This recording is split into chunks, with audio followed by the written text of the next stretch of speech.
اعوذ باللہ من الشیطان الرجیم بسم اللہ الرحمن الرحیم وَلَقَدْ آتَيْنَاكَ سَبْعًا مِنَ الْمَثَانِي وَالْقُرْآنَ الْعَظِيمَ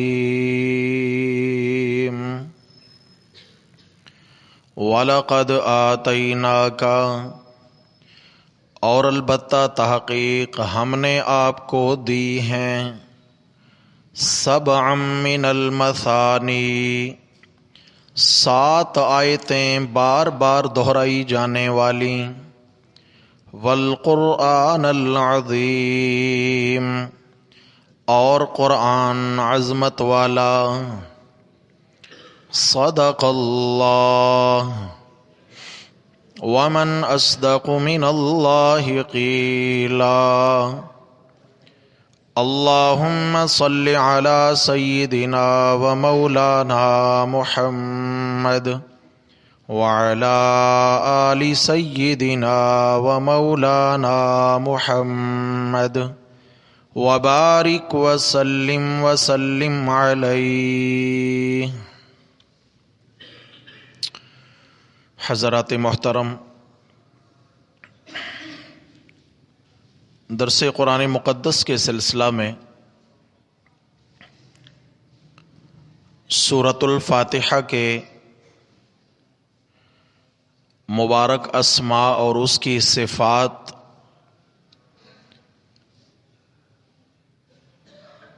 کے حوالے سے بات ہو رہی ہے۔ نبی کریم صلی اللہ علیہ وسلم کا ارشاد گرامی صحیح بخاری میں موجود ہے کہ آپ صلی اللہ علیہ وسلم نے فرمایا کہ سورۃ الفاتحہ جو ہے اعظم سورۃ فی القرآن، قرآن مقدس کی تمام سورتوں میں سب سے زیادہ عظمت والی سورت۔ اس کے عظیم ہونے کی کئی وجہیں ہیں، کئی علتیں ہیں، کئی اسباب ہیں۔ امام فخر الدین رازی رحمہ اللہ نے اس سورت کے کثیر ناموں کی طرف اشارہ کر کے ایک جملہ لکھا ہے، فرماتے ہیں کثرت الاسماء تدل علی شرف المسمى، کہ کسی میں زیادہ صفات کا پایا جانا، صفاتی ناموں کا کثیر ہونا، یہ اس کے شرف، عظمت اور عزت پر دلالت کرتا ہے۔ اس سورت کی عظمت کی ایک یہ بھی دلیل ہے کہ اس کے بہت سارے صفاتی نام ہیں جن میں ہم کئی سارے نام پڑھ چکے ہیں، جیسے سورۃ الفاتحہ، ایسے ہی سورۃ الکنز اور تعلیم المسئلہ، سورۃ الکافیہ، سورۃ الشفاء۔ اسی طرح اس کا ایک مشہور نام قرآن مقدس کے 14ویں پارہ میں سورۃ الحجر کی آیت نمبر 87 میں موجود ہے۔ اللہ رب العزت فرماتے ہیں وَلَقَدْ آتَيْنَاكَ سَبْعًا مِنَ الْمَثَانِي وَالْقُرْآنَ الْعَظِيمِ، ہم نے آپ کو دی ہیں 7 آیات بار بار دہرائی جانے والی اور قرآن عظمت والا۔ 7 آیتیں الگ سے دی ہیں اور عظمت والا قرآن الگ سے دی ہے۔ وہ 7 آیات ایک طرف ہیں، ایک پلڑے میں 7 آیات ہیں، ایک پلڑے میں 113 سورتیں ہیں قرآن کی۔ تمام مفسرین کا اس بات پر اجماع ہے کہ ان 7 آیات سے مراد سورۃ الفاتحہ کی 7 آیات ہیں، اور سبع المثانی یہ سورہ فاتحہ کا ایک نام ہے، سبع المثانی، 7 آیات بار بار دہرائی جانے والی۔ المثانی میں کئی ساری توجیحات ہیں، کئی سارے فوائد یہاں تفسیر کبیر میں ملتے ہیں۔ امام فخر الدین رازی رحمہ اللہ نے بڑی طویل بحث فرمائی ہے، اور کیا خوبصورت بحث فرمائی ہے۔ فرماتے ہیں سبع المثانی، 7 آیتیں بار بار دہرائی جانے والی۔ المثانی سے کیا مراد ہے؟ فرمایا مثانی تثنیہ سے ہے، اور تثنیہ 2 کو کہتے ہیں کہ یہ ایسی صورت ہے جو 2 حصوں میں منقسم ہے، 2 حصوں میں تقسیم ہے۔ نصفها ثناء العبد للرب ونصفها عطاء الرب للعبد۔ اس کا ایک حصہ بندے کی جانب سے اللہ کی تعریفوں پہ مبنی ہے، اور دوسرا حصہ رب کی جانب سے بندے کے لیے عنایات پر مبنی ہے۔ سورۃ الفاتحہ کے 2 حصے ہیں۔ پہلے حصے میں بندہ اپنے رب کی تعریف کرتا ہے، الحمدللہ رب العالمین الرحمن الرحیم مالک یوم الدین ایاک نعبد و ایاک نستعین۔ یہ سورت کا پہلا حصہ ہے۔ فرمایا نصفها ثناء العبد للرب ونصفها عطاء الرب للعبد، اور اس کے بعد کی جو آیات ہیں وہ رب کی عنایات ہیں، رب کی عطائیں ہیں، رب کی طرف سے مہربانیوں کے دروازے ہیں جو اپنے بندے پر اللہ کھولتے ہیں، اور یہ ہے اہدنا الصراط المستقیم صراط الذین انعمت علیہم غیر المغضوب علیہم ولا الضالین، یہاں تک۔ تو فرمایا سبع المثانی کا یہ مطلب بھی ایک ہے کہ وہ 7 آیات جن میں 2 الگ الگ قسم کے ذخیرے پائے جاتے ہیں، اللہ کی صفات کے بھی اور اللہ کی عنایات کے بھی۔ نمبر 2، فرمایا سبع المثانی کا ایک مطلب ہے بار بار پڑھی جانے والی آیات، کہ نماز میں جتنا یہ سورت پڑھی جاتی ہے اس کے علاوہ کوئی سورت ایسی نہیں جو اتنا زیادہ نماز میں پڑھی جاتی۔ سبع المثانی، اس سے زیادہ پڑھی جانے والی اور کوئی سورت نہیں ہے نماز میں۔ کوئی بھی ہم سورت پڑھیں گے تو پہلی رکعت میں الگ سے سورت پڑھ لیں گے، دوسری میں الگ سے سورت پڑھ لیں گے، تیسری میں سورت ہے ہی نہیں، صرف فاتحہ ہے، اور چوتھی میں فرائض کے سورت ہے ہی نہیں، صرف فاتحہ ہے۔ یا اگر سنتیں ہیں 4 تو اس میں 4 رکعات کے اندر فاتحہ کے بعد الگ الگ سورتیں پڑھی جاتی ہیں، لیکن جو بھی سورت پڑھیں گے اس سے پہلے فاتحہ، یہ ضروری ہے۔ آگے چل کے میں بات کرتا ہوں کہ یہ کیوں ضروری ہے، اس کی کیا وجہ ہے۔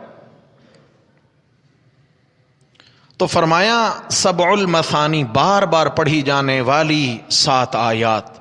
فرمایا ایک طرف ہم نے آپ کو پورا قرآن دیا، اور دوسری طرف ہم نے آپ کو 7 آیتیں دی ہیں۔ 7 آیتوں کا وزن الگ ہے، 113 سورتوں کا وزن الگ۔ اور تیسری توجیہ یہ بیان فرمائی وَلَقَدْ آتَيْنَاكَ سَبْعًا مِّنَ الْمَثَانِي وَالْقُرْآنِ الْعَظِيمِ، کہ نبی کریم صلی اللہ تعالی علیہ وسلم سے بھی چونکہ اس سورت کے کئی نام منقول ہیں، یہ نام تو خود قرآن مقدس کی آیات میں موجود ہے سبع المثانی۔ اس کی وضاحت میں آپ صلی اللہ تعالی علیہ وسلم سے ایک روایت منقول ہے کہ آپ صلی اللہ علیہ وسلم نے فرمایا کہ 7 آیات کا تذکرہ، سورہ فاتحہ کی 7 آیات، اور اس کے مد مقابل جہنم کے 7 دروازے ہیں، جہنم کے 7 دروازے ہیں۔ یہی سورۃ الحجر ہے، اور اسی سورۃ الحجر کی آیت نمبر 43 اور آیت نمبر 44 کے اندر اللہ پاک فرماتے ہیں وَإِنَّ جَهَنَّمَ لَمَوْعِدُهُمْ أَجْمَعِينَ، کہ جہنم کا وعدہ تو سب کے ساتھ ہے، سب نے پیش ہونا ہے جہنم پر. انتم لہا واردون، تم نے اس پر پیش ہونا ہے، اس لیے کہ پل صراط جہنم کے اوپر ہے اور اس سے جنتی نے بھی گزرنا ہے اور اس پر ہر گناہگار نے بھی قدم رکھنا ہے. یہ الگ بات ہے کہ پل صراط بال سے زیادہ باریک ہے، تلوار سے زیادہ تیز ہے، 1500 میل کا سفر ہے یا 1500 سال کا سفر ہے، الگ الگ روایات میں الفاظ ہیں. 500 سال کا سفر جو ہے وہ اوپر چڑھنا ہے، 500 سال کا سفر بالکل سیدھا چلنا ہے، 500 سال کا سفر اترنا ہے. اندھیرے میں یہ پل بچھی ہوئی ہے، بال سے باریک ہے، جہنم کی آگ کے اوپر ہے، نیچے پانی نہیں ہے، جہنم کی آگ ہے، جہنم کی گہرائیاں ہیں، اور گناہگار اس پہ قدم رکھے گا تو اس کا بدن 2 ٹکڑے ہو کر جہنم کی آگ میں گر جائے گا. لیکن صاحب ایمان کو اللہ تبارک و تعالی ایمان کی برکت کی وجہ سے، ایمان کی روشنی کی برکت کی وجہ سے یہ 1500 برس کا سفر جو ہے پلک جھپکنے کی دیر میں مکمل کروا دیں گے. اور جب جنتی جنت کے دروازے پر پہنچیں گے تو فرشتوں سے پوچھیں گے کہ وہ ہم سنا کرتے تھے ایک پل صراط ہوگا، اس کو عبور کر کے جنت میں جانا ہے، یہ تو جنت آ گئی اور پل صراط نہیں آیا. تو فرشتے کہیں گے تمہیں اللہ نے بجلی کی چمک کی رفتار کی طرح وہاں سے گزار دیا ہے. اللہ ہم سب کے لیے آسانیاں فرما دے. تو احباب، فرمایا کہ سورہ فاتحہ کی آیات بھی 7 ہیں اور جہنم کے دروازے بھی 7 ہیں. فرمایا لہا 7 ابواب، اس کے 7 دروازے ہیں. لکل باب منہم جزء مقسوم، ہر دروازہ ان میں سے تقسیم کیا ہوا ہے، گناہگاروں کے اعتبار سے منقسم ہے، تقسیم شدہ ہے، مقسوم ہے. اب سمجھیے بات کو. حضرت جبریل علیہ السلام حاضر ہوئے اور عرض کرتے ہیں یا رسول اللہ، مجھے آپ کی امت کا بڑا خطرہ تھا کہ آپ کی امت اللہ کے عذاب سے نہیں بچ پائے گی، اس لیے کہ یہ فتنوں کا زمانہ پائے گی. قرب قیامت طرح طرح کے فتنے ہوں گے، فتنوں کا زمانہ پائے گی. دیکھیے احباب، بے حیائی کا فتنہ آج عروج پر ہے، دجالیات کے فتنے عروج پر ہیں. کون سا فتنہ ہے جو آج نہیں ہے؟ دجال نے اسی امت میں آنا ہے، اسی امت کے ہوتے ہوئے دجال نے آنا ہے، یاجوج ماجوج نے آنا ہے، اور طرح طرح کے فتنے رونما ہوں گے. تو جبریل علیہ السلام عرض کرتے ہیں یا رسول اللہ، مجھے بہت خوف لاحق ہوتا تھا کہ آپ کی امت کہیں کسی بڑے عذاب میں مبتلا نہ ہو جائے، لیکن جب سورۃ الفاتحہ کا نزول ہوا تو میں اطمینان میں آ گیا. کیا ہوا؟ میں مطمئن ہو گیا، بالکل مطمئن ہو گیا کہ نہیں، اب بچت ہو گئی. آپ صلی اللہ علیہ وسلم نے فرمایا جبریل کیوں؟ لما یا جبریل علت کیا ہے، وجہ کیا ہے آپ سورہ فاتحہ کے نزول کی وجہ سے مطمئن ہو گئے؟ تو جبریل علیہ السلام نے قرآن مقدس کی یہ آیت پڑھی، لہا 7 ابواب لکل باب منہم جزء مقسوم. یا رسول اللہ، سورۃ الفاتحہ کی بھی اللہ نے 7 آیتیں بنائیں، جہنم کے بھی 7 دروازے ہیں. جو مومن ایمان کی حالت میں سورۃ الفاتحہ کی ایک آیت کی تلاوت کرے گا، اللہ ایک آیت کی برکت کے بدلے میں جہنم کا ایک دروازہ بند کر دیں گے. لہا 7 ابواب، 7 آیتیں مکمل، 7 دروازے اس مومن پر بند. تو فرمایا بس میں پھر اطمینان میں آ گیا کہ اللہ رب العزت نے اب اس امت کی حفاظت فرما دی، اب اس امت کی حفاظت فرما دی. اور ایک اور حدیث ہے کہ آپ صلی اللہ علیہ وسلم نے فرمایا کہ یہ 7 المثانی اس طرح ہے کہ قرآن مقدس کی 7 منازل ہیں. کتنی منزلیں ہیں قرآن کی بھائی؟ 7 منزلیں ہیں، 7 منزلیں ہیں. فرمایا ایک منزل، ایک آیت کی تلاوت کرنے سے 1 منزل کے برابر ثواب نصیب ہوتا ہے، اور 7 آیتیں پڑھنے کی برکت سے اللہ 7 منازل طے کروا دیتے ہیں گویا ایک مرتبہ سورہ فاتحہ کی تلاوت کی اللہ نے پورے قرآن کا اجر و ثواب عطا فرما دیا۔ ہم نے کل پرسوں کے سبق میں بھی یہ بات پڑھی تھی کہ آپ علیہ الصلوۃ والسلام نے فرمایا کہ جو صاحب ایمان کسی بھی رات میں ایک مرتبہ سورۃ الفاتحہ اور ایک مرتبہ سورۃ الاخلاص کی تلاوت کر کر سو جاتا ہے، اس رات اللہ جل جلالہ موت کے علاوہ ہر مصیبت سے اس کی حفاظت فرماتے ہیں۔ موت کے علاوہ ہر مصیبت سے حفاظت ہوتی۔ کتنا عظیم صورت ملی بھائی ہم کو، اور اتنے خزانے کے باوجود بھی آج مسلمان خوار ہو رہا ہے، آج مسلمان ٹھوکریں کھا رہا ہے بھائی، آج مسلمان کے مقدر میں رسوائی اور ذلت کے بنا کچھ نہیں۔ تو اس کی وجہ یہ ہے کہ اس عظیم نعمت کی آج مسلمان نے قدر نہیں کی۔ جس طرح قدر کا حق تھا، ما قدر اللہ حق قدری، اللہ کی قدر نہیں کی، کلام اللہ کی قدر نہیں کی، اللہ کے احکامات کی قدر نہیں کی۔ تو میرے بھائیو، دوستو، بزرگوں، سورۃ الفاتحہ خزانوں والی سورت ہے۔ جیسے ہم نے اس کا ایک نام پڑھا تھا سورۃ الکنز، اس میں خزانے دفن ہیں، یہ دفینہ ہے کئی خزانوں کا، دفینہ ہے کئی خزانوں کا۔ ایسے ہی اس سورت کا ایک مشہور و معروف نام ہے سورۃ الوافیہ۔ ایک ہم نے نام پڑھا تھا سورۃ الکافیہ۔ کافیہ کا مطلب کیا تھا کہ اگر پورا قرآن سمجھنے کا وقت نہیں ہے کسی کے پاس، تفسیر ترجمہ پورا قرآن سمجھنے کا وقت نہیں ہے، اور سورۃ الفاتحہ کو اس کی گہرائیوں میں اتر کر کسی نے سیکھ لیا، سمجھ لیا اور پڑھ لیا ہے، تو اس کی ہدایت کے لیے یہی سورۃ الکافیہ کیا ہے؟ وہ گمراہ نہیں ہو سکتا، گمراہ نہیں ہو سکتا بشرطے کہ سورت کو اس نے سمجھ کر پڑھا ہو۔ لیکن سورۃ الفاتحہ پڑھتے بھی ہیں، شرک بھی ہے، فاتحہ بھی پڑھتے ہیں، بدعات بھی ہے، سورۃ الفاتحہ کی تلاوت بھی کرتے ہیں، اس کے باوجود بھی ہماری زندگیوں میں کوئی خاص تبدیلی نہیں ہے۔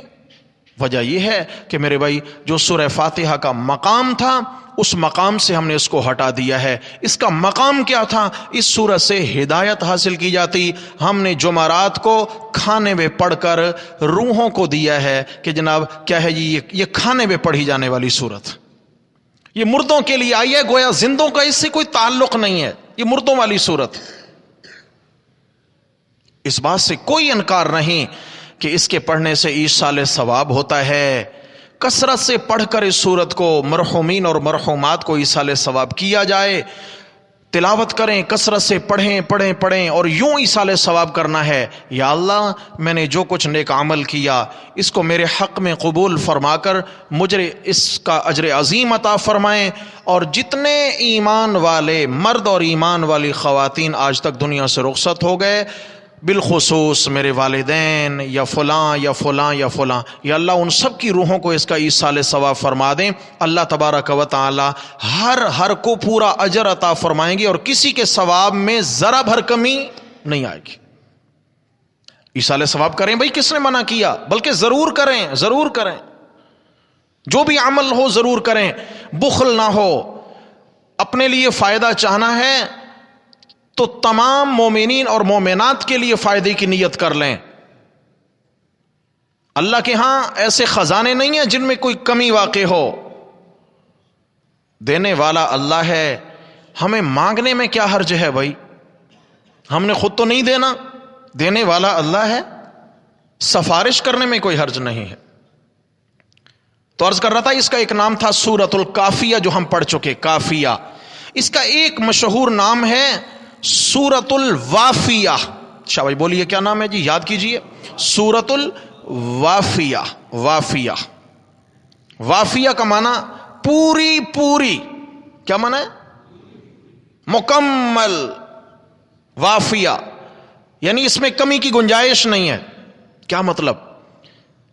حضرت سفیان ابن عیینہ مشہور تابعی ہیں، وہ فرماتے ہیں کہ یہ سورت الوافیہ ہے، بلکہ وہ فاتحہ کا لفظ بھی کم استعمال کرتے تھے، اس کا نام بھی سورت الوافیہ استعمال کرتے تھے۔ ان سے پوچھا گیا کہ حضرت الوافیہ کا کیا مطلب ہے؟